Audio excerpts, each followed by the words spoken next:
prodotto è arrivato con questa protezione.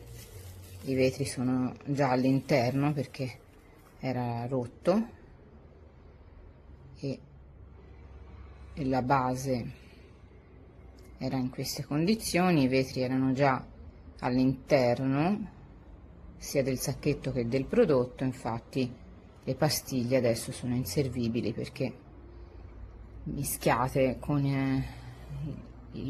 i pezzi del barattolo.